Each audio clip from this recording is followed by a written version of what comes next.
ఇవాళ మనం మజ్జిగ పులుసు ఎలా చేయాలో చూద్దామండి. దాని గురించి చెప్పేసి ఒక చిన్ని ఆనపకాయ ముక్కలు ఇలాగా మీడియం సైజ్ కేజీ కింద కట్ చేసుకుని పెట్టుకున్నానండి. అలాగే ఒక మీడియం సైజ్ ఉల్లిపాయలు మీడియం సైజ్ క్యూబ్స్ కింద కట్ చేసుకోవాలండి. దాంతోపాటు కొంచెం బీన్స్ ఇలాగా కట్ చేసుకుని పెట్టుకోవాలండి. దాంతోపాటు ఒక చిన్న పొట్లకాయ ఇలాగా రౌండ్ కింద తిరిగేసుకుని కొంచెం పెట్టుకోవాలండి. దాంతోపాటు ఒక చిన్న క్యారెట్ కూడా రౌండ్ కింద తిరిగేసుకుని పెట్టుకోవాలండి.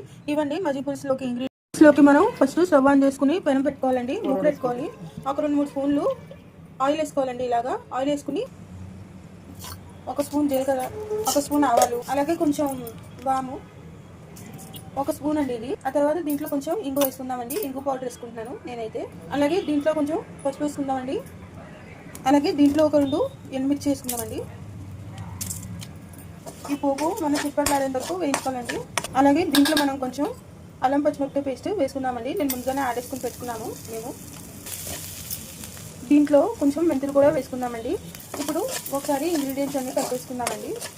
ఇప్పుడు మనం ఏదైతే మొక్కలు తరుపుకున్నావో ఆ మొక్కలని దీంట్లో వేసేసుకుందామండి. వేసేసుకుని కొంచెంసేపు ఉడకబెట్టుకోవాలండి.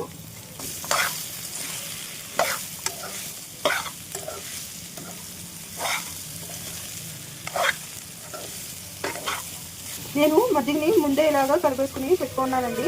ఇప్పుడు మనం నీళ్ళు తీసుకున్నానండి. కొంచెం ఈ నీళ్ళలో నేను ఒక 2-3 స్పూన్స్ శనగపిండి వేసుకుని దీన్ని ఉండలు లేకుండా కలుపుకోవాలండి.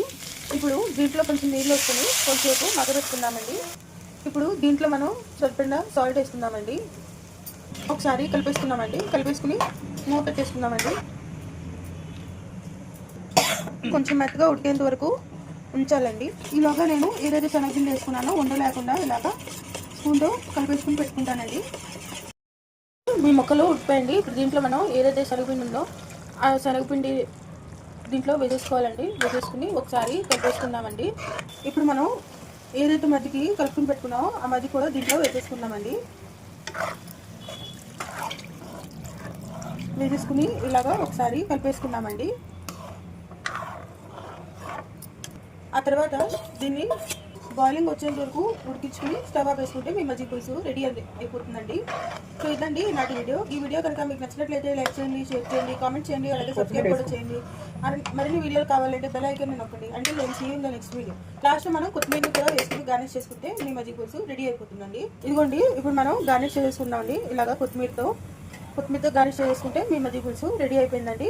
సో ఈ రెసిపీ మీరు ఇంట్లో ట్రై చేసి ఎలా ఉంది ఏంటి అనేది మా కామెంట్ సెక్షన్లో పెట్టండి. ఇలాంటి హెల్దీ రెసిపీతో మీ ముందు ఉంటామండి.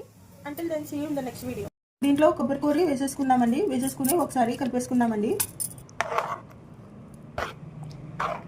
మజ్జిగ పులుసులోకి ఒక చిన్న టిప్ అండి. దీంట్లో మనం ఒక స్పూను ధనియాల పౌడరు అలాగే ఒక హాఫ్ స్పూను జీలకర్ర పౌడర్ వేసుకుని కలిపేసుకుంటే టేస్ట్ చాలా బాగుంటుందండి. కొబ్బరి కూడా పైకా చేసి ఆగి వేసేసుకోవచ్చండి. అయిపోయిందండి పులుసు అంతేనండి. ధనియాల పౌడర్ అలాగే జీలకర్ర పౌడర్ ఏదైతే వేసుకున్నామో మనం లాస్ట్లో వేసుకోవాలండి.